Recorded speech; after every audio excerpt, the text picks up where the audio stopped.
Цены в Дубае могут шокировать неподготовленного туриста. Ключевое слово «неподготовленного». Сегодня я вам подробно расскажу, на чем можно сэкономить, где недорого поесть, и все это без ущерба для отдыха. Цены на питание в кафе и ресторанах.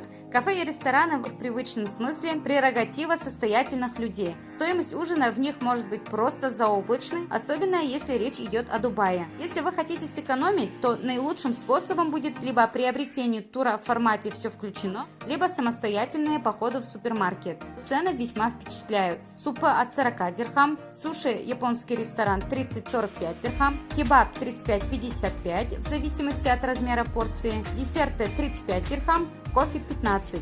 Итого в среднем стоимость дирхамов: завтрака от 60, обеда от 100, ужина от 170 дирхамов. В кафе все чуть скромнее, акул и суши вы там не найдете. Питаются там в основном местные рабочие и не слишком состоятельные туристы. Впрочем, меню вполне приличные. Есть и кебаб, и бургеры. Завтрак от 25 дирхам, обед от 40 дирхам, ужин от 90 дирхам.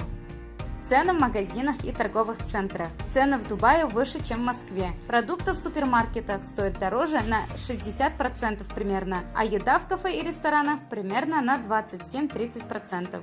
Такси. Самый простой и комфортный вид транспорта. Посадка 5 дирхам в дневное время, это с 6 до 22 часов. Ночью чуть дороже, 5,5 дирхам. За каждый километр берут по 2 дирхама. Простой в пробке тоже стоит денег, около 0,5 дирхама за минуту. Ночью тарифы повыше. И да, следите за тем, чтобы водитель включил счетчик. Общественный транспорт – это автобус, метро, трамвай и водный транспорт. Для проезда на любом общественном транспорте вам понадобится специальная карта. Закидываете на них деньги и спокойно оплачиваете проезд. Бывают красные, серебряные, золотые и персональные карты. Красная – самая простая и неудобная. Придется на каждый вид транспорта покупать отдельную карту. Серебряная – идеальная для частых поездок. Золотая дает право ездить в вагонах повышенной комфортности, но она дороже. Персонально доступна только местным. Мои советы: планировать поездку лучше заранее, подключить роуминг или выбрать жилье с Wi-Fi. Мобильная связь и интернет в Арабских Эмиратах дорогая, за 500 мегабайтов и 20 минут на местные номера попросят 55 дирхамов. Закачать на телефон офлайн карты Google и Maps.me, они вам очень пригодятся. Скачать приложение RTA и Uber для вызова такси. Выйдет чуть дороже, но если вы плохо говорите на английском и боитесь потеряться, переплатите 2-5 дирхама за подачу машины. Наличку выгоднее менять с долларов или евро, рубли у местных не в почете, в идеале оформить валютную карту и платить ей.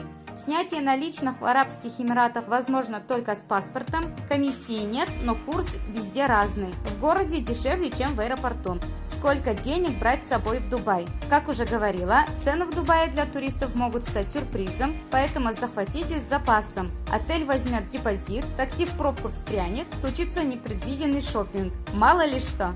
Если вы летите туром на неделю вдвоем и платите только за обеды, ужины и такси, то в день вам нужно будет не меньше 140 дирхам. Сверху экскурсии, шопинг и прочие удовольствия. Когда дешевле ехать? Высокий сезон в Дубае длится с октября по апрель. В переходные месяцы, февраль и март, дешево, но погода может подкачать.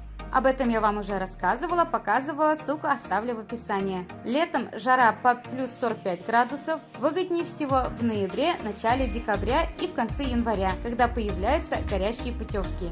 Отзывы туристов о ценах в Дубае противоречивы, ведь для кого-то отель за 25 тысяч в сутки копейки, а для других это целый бюджет поездки. В любом случае, будьте готовы к тому, что Арабские Эмираты далеко не Турция.